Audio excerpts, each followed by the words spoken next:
Travel across India and you'll notice something strange. Every wall, every staircase, every corner of public property has the same design, bright red stains. It's not art, it's not culture. It's not even accidental, it's spit. Panmasala spit. Indians have turned spitting into a national hobby. A brand new train station worth millions. Within days, it's decorated with crimson waterfalls. A government office with fresh white paint. Don't worry, someone will personalize it with a mouthful of chemicals. This isn't hygiene, this is a necessity, it's obsession. A nation that talks endlessly about tradition and respect somehow finds no problem turning every public wall into a biological hazard. But where did this obsession get its makeover? There enters Bollywood. India's film industry has done what no medical journal could. It successfully turned chewing cancer into a lifestyle brand. On screen, you see superstars in designer suits, standing in palaces, whispering poetic nonsense about how chewing a packet of chemicals is a symbol of sophistication. These actors who preach fitness, yoga, and healthy living wouldn't touch the stuff themselves.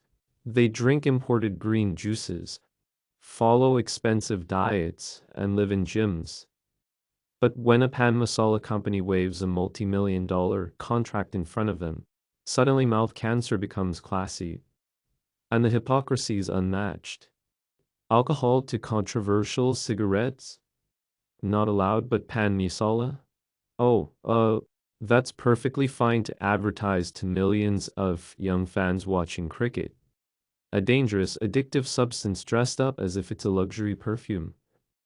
If the obsession had stayed in India, maybe it could be dismissed as a domestic problem. But no, Indians carry it across borders like a national passport.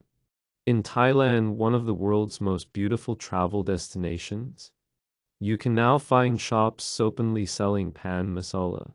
Not because Thai people wanted it, not because it fits into Thai culture, but because so many Indian tourists arrive demanding it. Shopkeepers realize there's money to be made catering to this addiction. And it's not hidden either, just walk into certain markets and you'll see Panchayat pawn shop and Patel pawn shop openly advertising and selling pan masala like it's a tourist souvenir. These aren't cultural shops, they're cancer souvenir stalls. They don't represent Thailand's heritage. They represent India's most embarrassing export. These shops should be shut down immediately.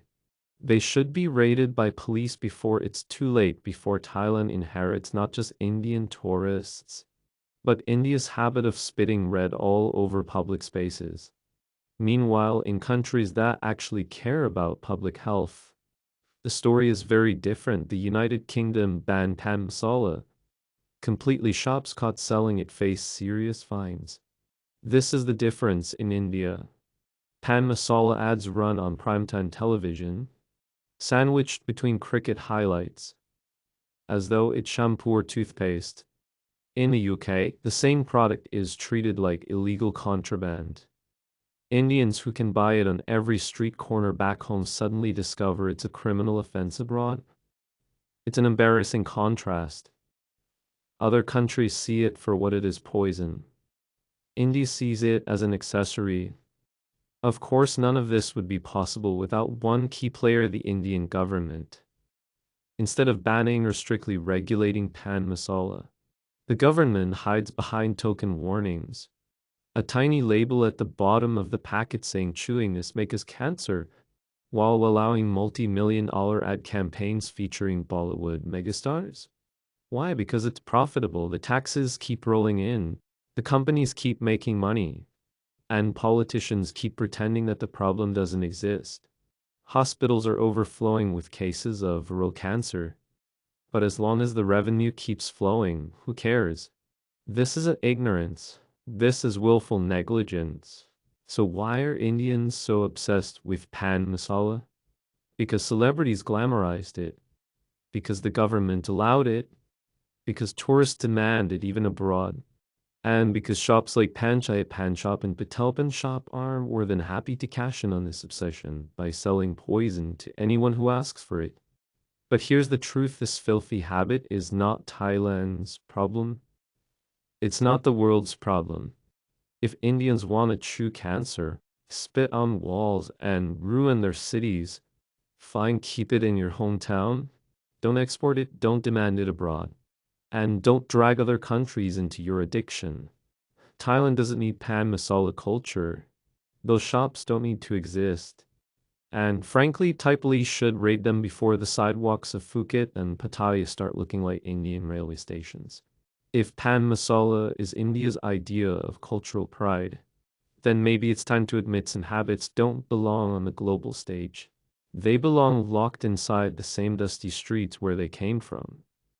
That's not culture, that's national embarrassment. If trapped in a shiny little foil packet, let's not sugarcoat it. Pan masala is nothing but pocket-sized cancer. It comes wrapped in shiny foil with names that sound luxurious. But inside it's just tobacco, chemicals, and a shortcut to oral cancer. People pop it like candy, but it's closer to a death sentence than a treat. You don't need a doctor to tell you, just look at the rotting teeth, the scarred lips, the voices that sound like psst and paper. It's not just a habit, it's self-inflicted slow motion suicide. Sold for 5 rupees at the nearest corner shop. And when that packet travels abroad, it's not culture, it's cancer tourism. And if you made it this far, you probably agree that this obsession needs to be called out. I put a lot of hard work into making these videos, researching, scripting, and exposing what most people ignore. So if you'd like to support this fight, hit subscribe, it helps this channel grow. And it tells me you want more fearless takes on the messy side of travel culture. Together, let's keep travel honest and spit free.